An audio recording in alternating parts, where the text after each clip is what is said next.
Have you ever loved someone so much that losing them felt like losing a part of yourself? This is the story of Drew, a young man with wings like a bee whose heart ached for his lost love, Angelboo. Drew's days were a haze of sorrow.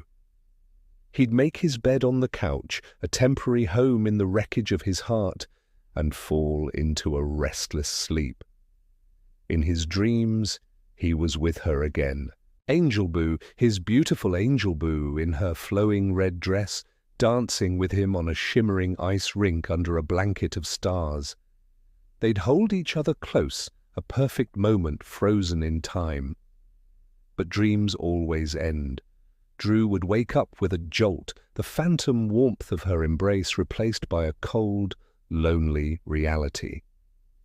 Tears would stream down his face as he reached for his phone. "It was all my fault," he'd whisper to her, taking all the blame for the fight that tore them apart. The call would end, and the silence would be deafening. Heartbreak and fury would wash over him, a storm he couldn't escape. He had to get out. He'd pull on his leather coat and walk into the biting winter night.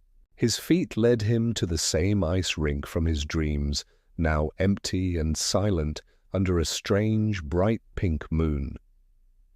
He stepped onto the ice and suddenly she was there. Angelboo, just as radiant as he remembered. They danced again, a bittersweet waltz on the frozen surface. But this time, something was wrong. She started to fade, her form dissolving like mist, evaporating into the light of the pink moon. She wasn't really there. It was just a memory, a ghost conjured by his guilt. As the realization hit him, Drew collapsed to his knees, a raw cry escaping his lips. He was alone. The weight of his regret was too much to bear. Around him the ice began to crack, splintering under the pressure of his despair. Then, with a final, echoing shatter, it gave way. Drew plunged into the icy darkness below, drowning not just in the water, but in the overwhelming misery of a love lost forever.